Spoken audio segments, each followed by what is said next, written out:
Welcome back to the GameSpot stage here at E3 2016. Tomorrow and I are honoured to be joined by Yamauchi-san from Polyphony Digital to talk about GT Sport.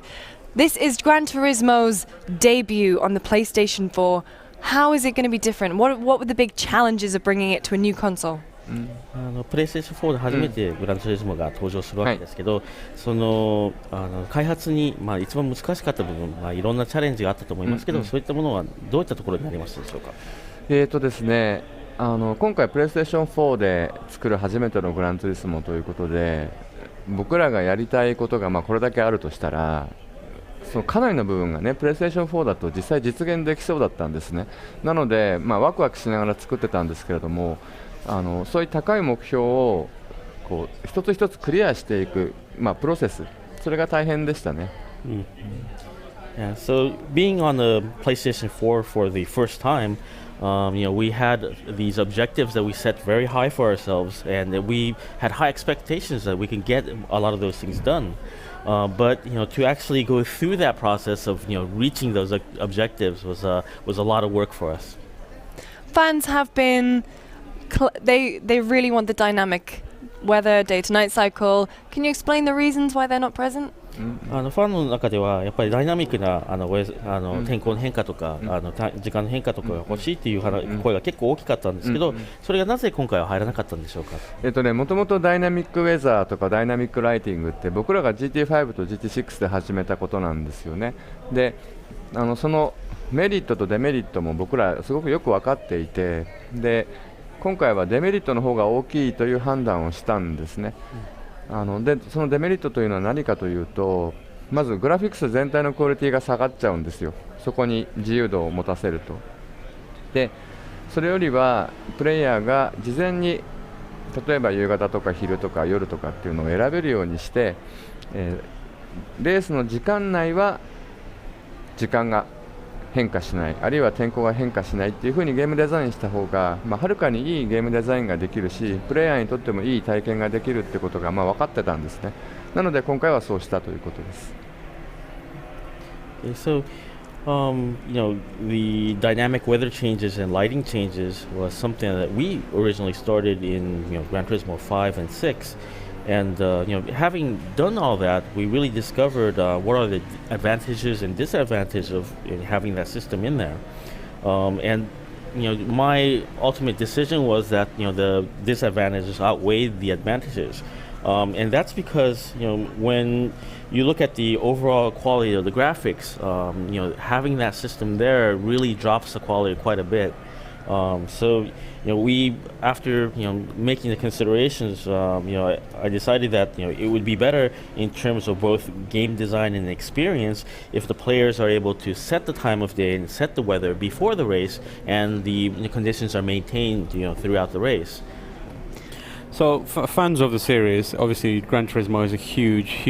racing series. They're used to having the releases in the form of a prologue, then a numbered entry in the title. Why did you decide to go for a spin-off like Sport? A lot of people might be thinking it's kind of unusual, like maybe it's a lesser game because it's not Gran Turismo numbered 7 or whatever it is. So what's the thinking behind focusing on Sport? ファンの中ではやっぱりファンもものすごくたくさんグランツーリスモがついていて、やっぱり彼らの期待としてはこれまでの流れからしてプロローグがあってナンバードタイトルが出るみたいなことをやっぱり期待されてたと思うんですけど、なぜこういったスピンオフタイトルみたいなグランツーリスモスポーツという名前を今回つけたんでしょうか。実はそのタイトルのことっていろんな人に聞かれるんで、いい機会なんで説明しておくと、今作っているグランツーリスモスポーツは、GT7、グランツーリスモ7って言っても全く差し支えのないものなんですね。でなぜ僕が7ではなくスポーツとつけたかというと、このグランツーリスモスポーツから僕らは新しいスポーツモードという、これまでのレースゲームの世界を変えるようなことにトライしようとしていて、そのために、スポーツとつけたんですね。ですから、僕自身の理解ではグランツーリスモ1から6までが、一つのグランツーリスモのジェネレーションだとすると、このグランツーリスモスポーツから始まる世界っていうのはグランツーリスモ1以来の大きなイノベーションで、7って言ってもよかったんだけれども実質フィーチャーはそれだけあるし、それくらい大きなゲームになってるし、だけれどもスポーツというタイトルが、ふさわしいというふうに思えたんですね。でも皆さんにそういうふうに言われるんで、そっかセブンでもよかったかなって気はしますね。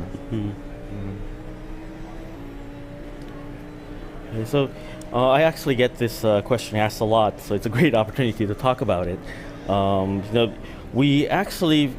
could have called it 7, and the reason why we decided to go with sport instead is because the major focus of this title is that we're starting this new sports mode that's really going to sort of change the racing world. And if you consider Gran Turismo 1 through 6 as sort of the first era or the first generation of Gran Turismo, from starting from sport, we're really entering this new era, and that's why when I really considered it, it seemed better to actually call it Gran Turismo Sport than having another title, or of the Gran Turismo as a numbered series, and we could have easily called it 70. It has all the features. It has the size of a full-size game, and when people have asked me over and over again this same question, I went back and thought about it, and it was like, I could have called it 7. It would have been easy to do so. Yeah. But that was the reasoning behind the naming of the title. Was there ever a discussion of taking Gran Turismo and presenting like a new flavor on it? Obviously, your biggest competitor is Forza, and Microsoft have a straight simulation racing game, and to complement that, they've created this almost like festival-style rally experience. And was there ever a discussion about maybe taking a spin-off, doing a spin-off, and maybe perhaps even sport becoming that kind of title? グランツーリスモの、フレーバーというのはすごく、やっぱりあって、それでいて、一番大きなコンペティターとしてはフォルツァがありますよね。で、シミュレーションの、彼らは、シミュレーションレーシングゲームっていうのに集中して、今回ラリーのフェスティバルみたいな、タイトルをスピンオフで作っていて、山内さんはその、グランツーリスモスポーツを作るときに、そういった、スピンオフのタイトルを作ろうかみたいなアイディアは最初なかったんですか？グランツーリスモは常に、全てのデータ、全てのコードを、ポリフォニーデジタルの200人のスタッフが、日本の国内で作るっていうことに、これまでずっとこだわってきたんですよね。ですからグランツーリスモのスピンオフタイトルが生まれるってことはありえないですね。そうするとグランツーリスモではなくなってしまうと。For Gran Turismo, all the data, all the code that goes into the title is really developed by the 200 or more staff that we have working straight out of Japan. So it's really unthinkable for Gran Turismo that we would have somebody else make a spin-off title, for example, because then it wouldn't be GT anymore. Okay. How do you maintain? Obviously, you've been working on this game for this series for so long. How do you maintain a passion? Like, is it just literally like intense passion for simulation racing and cars, or how do you keep that drive to create new games over and over again without kind of diversifying what they are too much? Because the Gran Turismo that we have now is very much the lineage back to the originals is clear. Like, you're not going too far away. Usually people when they work on something for this long, they try and reinvent it in different ways, but Gran Turismo has largely stayed the same, and the modes around it have kind of changed somewhat. How do you maintain the passion for it and the drive to keep making it? 山本さんはどういうふうにこの、同じゲームをここまで長い間作り続けるというモチベーションをキープしてるんですか？それはシミュレーションへの愛なのか、車への愛なのか、やっぱり他の人たち、デベロッパーというのはここまで長い間続けると、やっぱりちょっと道をそれたり他のことをしだしたりするんですけど、グランツーリスモって基本の部分ではやっぱりずっと同じ方向性を維持してますよね。それはどういったモチベーションからそこまでできているんでしょうかと。このグランツーリスモスポーツを作ってる間にも、例えば僕らが GT1 の頃にね、どんな試行錯誤をしていたのかっていうようなデータが、ポリフォニーデジタルのサーバーの中に残っていて、でそれを引っ張り出して見たりもちょっとしたんですけれども、確かに僕らはこの25年間驚くほどブレずに同じ目標を追求してたってことがすごくよくわかる。だからこのグランツーリスモスポーツもまごうことなきグランツーリスモなんですけれども、じゃあなんでそれがずっと続けられたかというと、一つには常に高い目標を持ってるんですよね、僕らはね。でグランツーリスモが他のコンペティターと何が一番違うかというと、とにかくクオリティなんですよ。クオリティが圧倒的に違うんですね。で僕らはそのクオリティへのその完璧さへのなんか尽きることのないモチベーションがあるんですね。だから多分続けられてるんだと思うんですけどね。Okay. So, while we were developing, Gran Turismo Sport, we actually did sort of look back at all the data we still have in our servers at Polyphony to see, what was our mindset when we started creating the first Gran Turismo. And, looking at all this data and looking at all this information, we, obviously we have had the same target for, throughout the entire series over the years. And Gran Turismo Sport is undoubtedly Gran Turismo. And I think it's because, we've always aimed for a very high level in our development. What makes Gran Turismo different from, other competitor titles out there is really that, that consistent pursuit of, the highest quality possible. And, we've never strayed from that objective. I think that motivation to reach that quality level is what really sets us apart. For driving sim fans, how deep does the simulation go? そのドライビングシミュレーションとしては、シミュレーションはどこまで深いところまで到達しているんでしょうか。そうですね、2つのことを伝えたいんですけど、1つはね、今回のグランツーリスモスポーツというのは、いわゆる、ハードコアな、レーシングシミュレーターとして、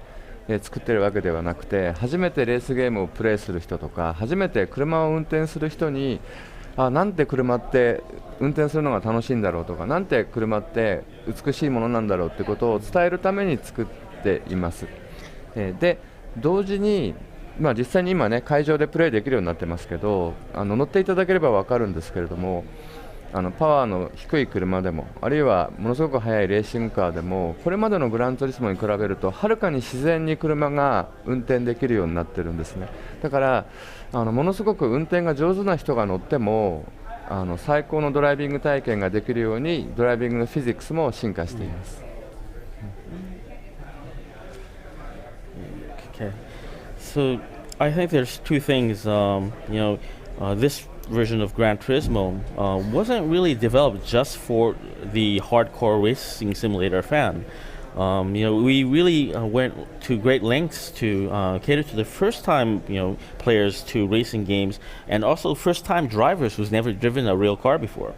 We really wanted these people to kind of experience, how fun it is to drive a car and how beautiful cars are. We wanted them to. That's the experience that we wanted them to have. So, when you play the actual the demo we have on the show floor today, you could tell when you first get into the cars, whether it be a very low-powered car or a very high-powered car,